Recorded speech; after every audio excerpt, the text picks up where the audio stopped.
Hi everyone, my name is Dan Fernie-Harper. It's a pleasure to be here. I'm extremely grateful to the LEVR team for inviting me along today. I live in Auckland, New Zealand, where I live with my wife, son and dog, and have worked for Mozilla on the Hubs design team as a user experience design content creator for about a year and a half. I came to the organization with a background in traditional and digital illustration, along with some years of audio, video, and virtual reality production experience. But I was relatively in the dark about accessible design. I'm still a novice and learning along the way, but I feel very passionately about how we can make Hubs accessible to everyone that wants to use it. I consider myself very lucky to work with the amazing individuals that helped create, tirelessly maintain, and continue to evolve this really terrific and versatile platform. So I'm here today to talk about our design process, past, present, and future of accessibility in Hubs, and ways Mozilla and its community can make Hubs a more user-friendly product for all. So I'd like to start off by giving a quick introduction to Hubs, our philosophy and commitments, and how they tie into Mozilla's vision and its mission. What is Hubs? Hubs is a product and platform from Mozilla that allows people to connect online in virtual spaces safely and on any device. For those watching the stream or recording, this virtual meetup is taking place in Hubs. The environment we're in was built by the LEVR team in Spoke, Hub's online scene editing application. Everyone that is in this meeting has chosen an avatar to represent themselves in this shared space. And here we can bring in and share videos, images and files, and create and interact with 3D models. But these features just scratch the surface of Hub's potential. It's a communication tool, but further than that, it is a social experience engine, versatile enough to allow the people using it the power to tailor their virtual space to their needs. What drives Hubs? I believe Hubs to be a powerful platform for collaboration just on its own merits, but there's a value-driven force behind it that allows for Hubs to be a safer, more trustworthy and inclusive tool, and that force is Mozilla. The Hubs philosophy is firmly rooted within core Mozilla values, and we strive to bring its mission into all that we do. We also draw heavily on the 10 principles of the organization to guide our efforts. I won't run through all of these now, but the Mozilla manifesto can be found online, and I'll drop a link into the Hubs and Meetup chat for people to have a look. These principles are the heart and soul of our organization, and Hubs is just another way that Mozilla is showing how its ideas and innovations contribute to make the internet a better place for all.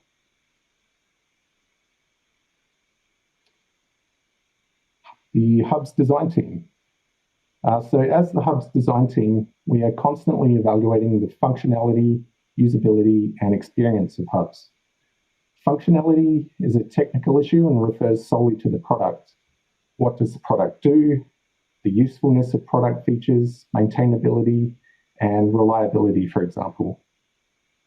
Usability is a characteristic of the interaction between the user and the product. Can I make the product do what I want it to do? And user experience. So user experience considers the wider relationship between the product and the user in order to investigate the individual's personal experience of using it, how the person felt about the experience, what it meant to them, whether it was important to them, and whether it sat comfortably with their other values and goals. Our design process is informed by user experience. That is to say, we put people as the driving force behind our decision-making.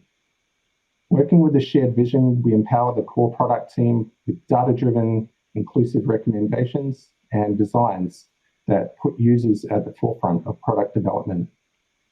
We have a brilliant and hardworking UX research team that assists us in promoting the voice of Hubs users by identifying gaps and opportunities in the product, allowing us to bring our audience's wants and needs into the design.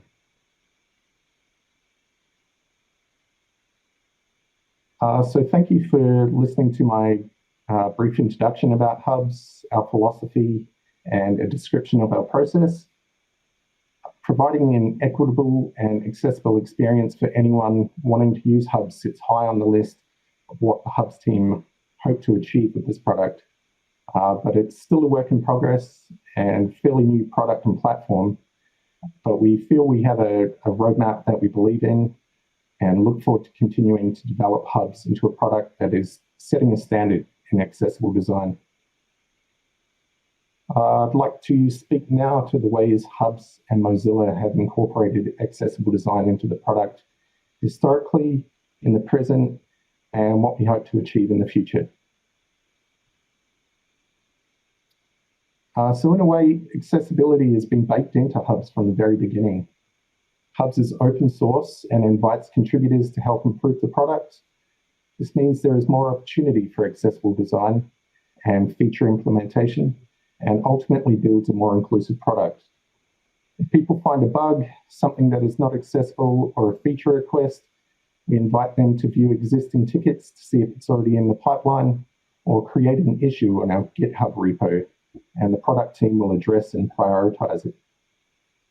We also have a discussion board in place on GitHub to facilitate feedback and conversation within the community. Being powered by the web, can be accessed from a browser on any device. As long as you have an internet connection, you can create or join a room in only a few clicks. At the default level, it is completely free, and there is no need to create an account. Many of this would seem like an easy enough task. However, the steps to go through this process can act as a barrier for some people with disabilities. And Hubs also leverages existing browser accessibility functionality, permitting compatible screen reading devices and operation from only the keyboard when used on a desktop or laptop. This also means the user interface is able to be scaled up with zoom controls, making it easier to read.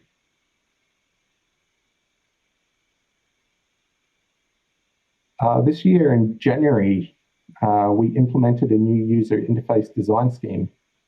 This redesign includes a highly requested feature of a persistent chat sidebar, along with a more streamlined interface for mobile and desktop to align with industry standards. The work in improving this experience is still ongoing, and that brings me to the present. We feel we have a good grounding for making Hubs the best it can be. The engineering, product, design, and research teams are united and working closely with its community to bring more accessible design into not just Hubs, but also Spoke and their landing pages and documentation. The team truly loves to see people adopting this tool and finding new ways to make it work for them. There's a real feeling of excitement about the work we're doing and the path ahead, but we realize we can't do it alone. There's a real feeling of excitement about the work we're doing and the path ahead, and that we realize that we can't do it alone. I spoke about how we have a GitHub for conversation and requests on accessibility related issues, but we would like this dialogue to be even more accessible and free-flowing. This week, we've added an accessibility channel on the Hubs Discord server. Here, we're inviting the community to give us their thoughts and feedback into improving accessibility in Hubs. In our design channel on Discord, we post community feedback forms with feature concepts and designs so the community can help us deliver a product that people want. And our plan is to do the same thing here. We'd like Hubs users to know we truly value their input and welcome the feedback and discussion. The cool-looking sci-fi avatar I'm using was recently created by Hubs community member Imaginer, exploring ways to visually show others when an avatar is speaking. It has a black outline that reacts to the audio source and expands, indicating the source of the sound. This is a great example of how being open source and driven by user experience is helping to make Hubs more accessible. Future Hubs. So I can't say exactly what features, changes, and additions we'll be implementing, but I know we have loads of suggestions surfaced from internal work and our community, and that extensive exploration is being done into ways to improve the experience for all. Some work being explored that I can speak about, such things as a color palette that is more accessible, more options in color themes for the user interface, including an alternate dark mode, high contrast mode, and a simplified light mode, alongside a great deal of progress being put into improving user experience and accessibility for audio and video. And this slide here shows an example of a concept for a dark mode user interface.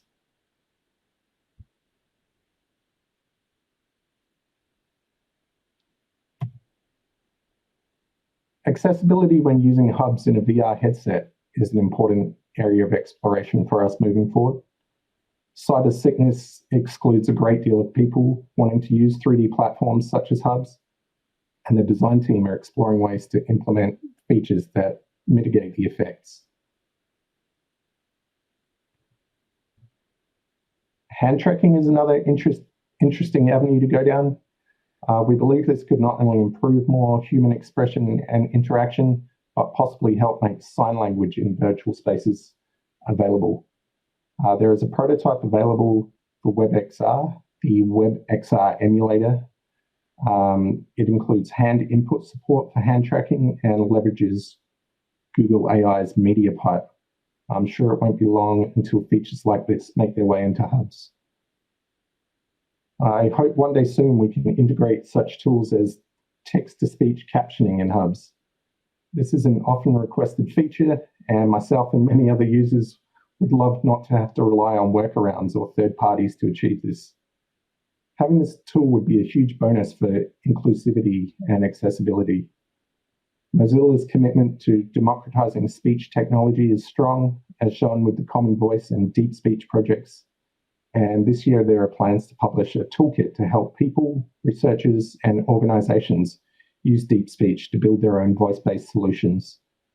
The codebase is there and open source, so I believe it's only a matter of time until Hubs and its contributors find a way to incorporate it. As I come to the end of this presentation, I'd like to acknowledge that there are a range of different accessibility needs and requests I haven't touched on today, and that we are working hard to solve for them. Controls and navigation improvements, focus layers between 2D and 3D, and visual cues for audio zones, etc. The list goes on. I would also like to reiterate that Mozilla has a long history of valuing its communities, and we wholeheartedly believe that their input creates a better, more inclusive product. So please reach out to us in the accessibility channel on our Discord server and through our GitHub page for discussions and feature requests. Thank you to everyone that has joined in the conversation along the way so far. A huge thank you to Thomas Logan and the LEVR team for continuing to hold events such as this, and many thanks to everyone that came along today.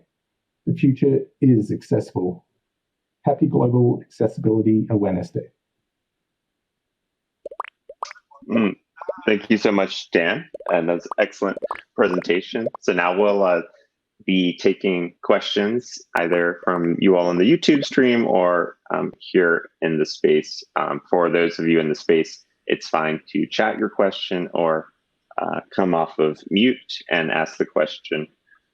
I'll just get started, Dan, with a question for the sign language sample that you were talking about, and you mentioned the emulator extension. Do you have a link for where that is, or how we can try that out if we're interested? I don't have a link on hand. I'm going to have to post one up in the chat. Let me just have a quick look for it. Sure, and we can post that into the notes of the meeting afterwards too as well, but definitely interested to try that out. For sure.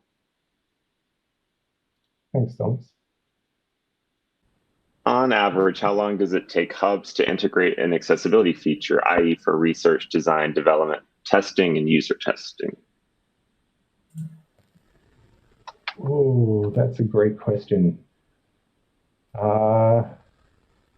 It really depends on on the lift that the engineering, well, all of the teams, the design, engineering, and research teams have to take.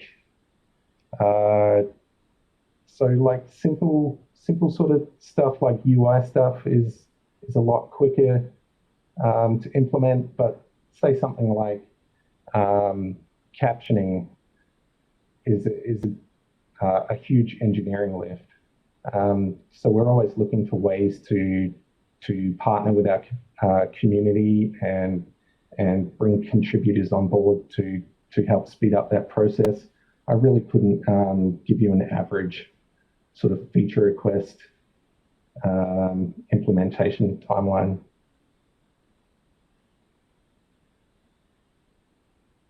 Yeah, I think that is a difficult one.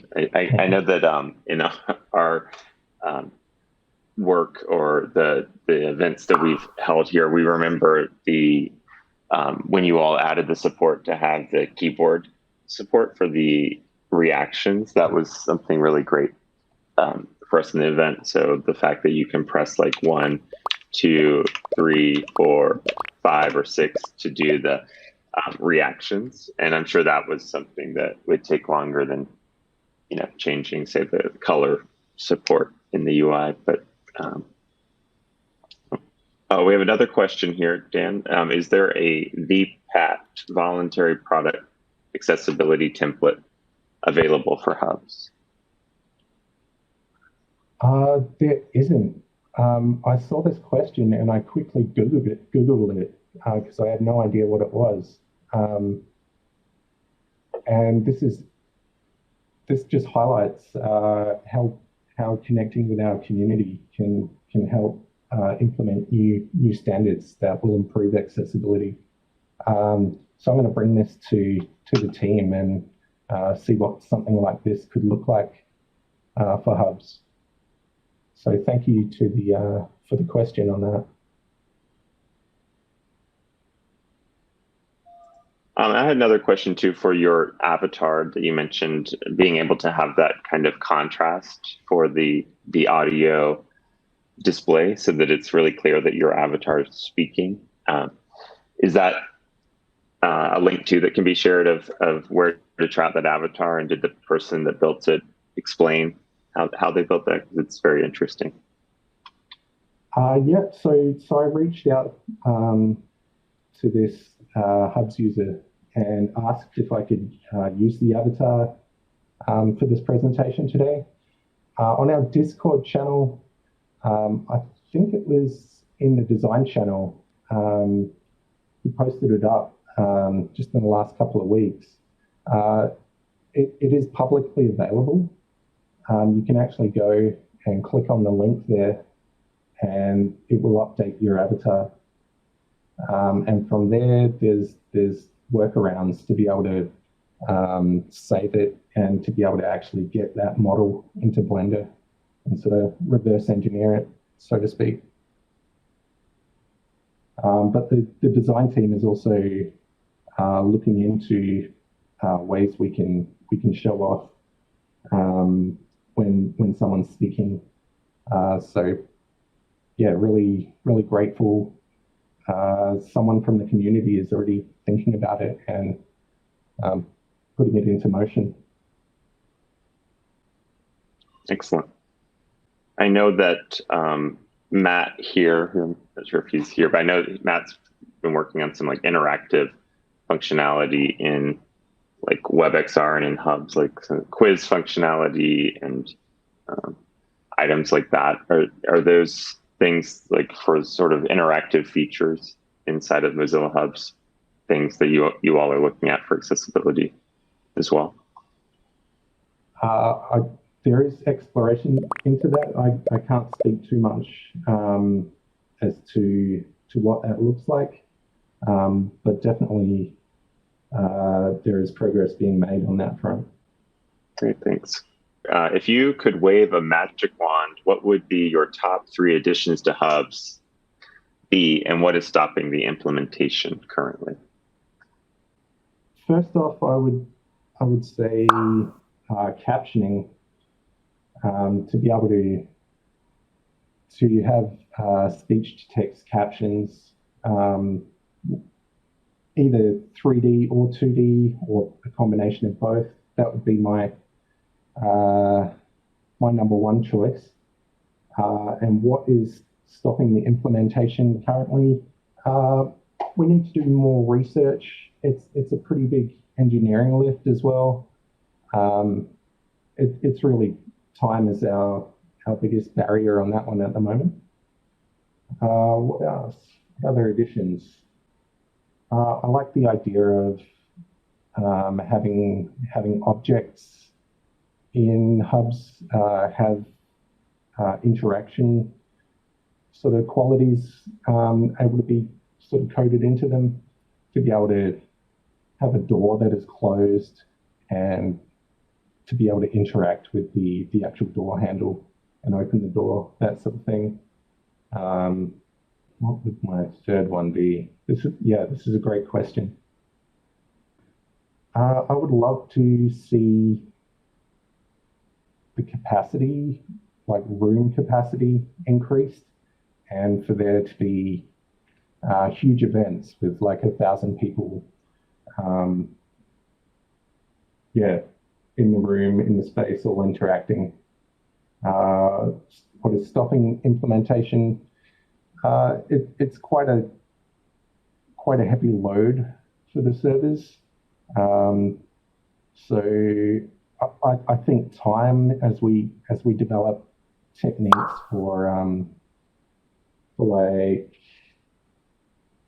how far away you need to be from someone before you start being able to start hearing them and interacting with them. Things like that could drop the server load.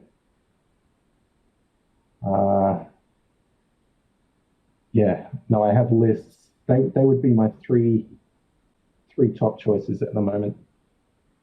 Thank you for the great question. Those are great responses. We definitely have had that experience, here in the event with the room capacity before. So that definitely does sound like a good thing, but understandable that it's a challenging item to solve with, every new person and avatar increases the load potentially. We have another question here from Eric Baum. What's the best way to get involved with hubs and provide feedback? So that would be our GitHub repo and discussion board on there, or our Discord server. We have a range of channels covering many different sort of areas. I would say get in there and communicate with the people using it, and look out for our feedback forms on the accessibility and design channels there. We also have a community meetup every Friday, Saturday where I am in New Zealand. So you can find that on our Discord channel as well. And I can definitely echo that. If you're interested to get involved, that's been huge reason for us doing accessibility virtual reality, that we have loved hosting our events in Mozilla Hubs.